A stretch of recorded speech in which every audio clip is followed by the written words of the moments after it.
Hello, YouTubers. Happy Saturday. Today we read Luke chapter 21, the widow's 2 mites, and a bunch of other stuff that goes on today. And Jesus looked up and saw the rich putting their gifts into the treasury. And he saw also a certain poor widow putting in 2 mites. So he said, "Truly I say to you that this poor widow has put in more than all. For all these out of their abundance have put in offerings for God. But she out of her poverty put in all the livelihood that she had." Then as some spoke of the temple, how it was adorned with beautiful stones and donations, he said, "These things which you see, the days will come in which not one stone shall be left upon another, that shall not be thrown down." So they asked Jesus, saying, "Teacher, but when will these things be? And what sign will there be when these things are about to take place?" And he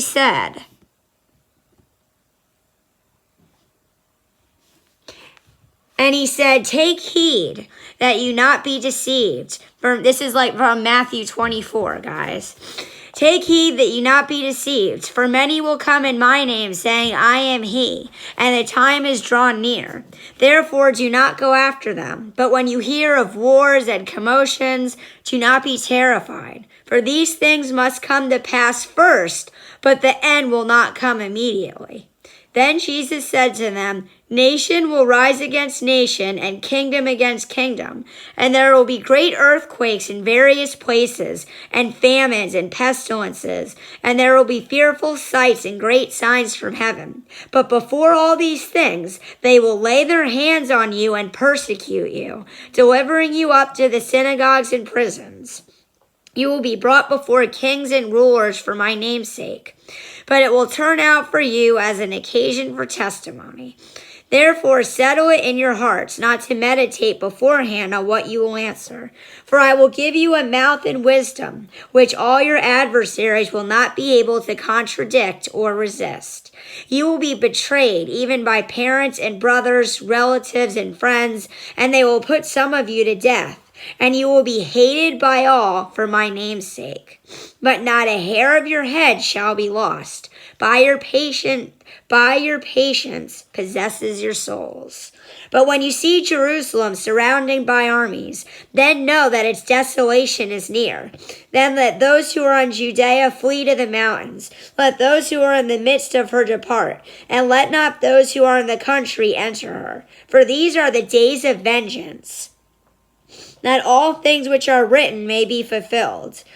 But woe to those who are pregnant and to those who are nursing babies in those days. For there will be great distress in the land and wrath upon this people. And they will fall by the edge of the sword and be led away captive into all nations. And Jerusalem will be trampled by Gentiles until the times of the Gentiles are fulfilled. And there will be signs in the sun, in the moon, and in the stars, and on the earth, distress of nations, with perplexity, the sea and the waves roaring. Men's hearts failing them from fear, and the expectation of those things which are coming on the earth. For the powers of the heavens will be shaken. Then they will see the Son of Man coming in a cloud with power and great glory. Now when these things begin to happen, look up and lift up your heads, because your redemption draws near." Then he spoke to them a parable. "Look at the fig tree and all the trees. When they are already budding, you see and know for yourselves that summer is now near. So you also, when you see these things happening, know that the kingdom of God is near. Assuredly, I say to you, this generation will by no means pass away till all these things take place. Heaven and earth will pass away, but my words will by no means pass away. But take heed to yourselves, lest your hearts be weighed down with carousing, drunkenness, and cares of this life, and that day come on you unexpectedly. For it will come as a snare on all those who dwell on the face of the whole earth. Watch therefore, and pray always, that you may be counted worthy to escape all these things that will come to pass, and to stand before the Son of Man."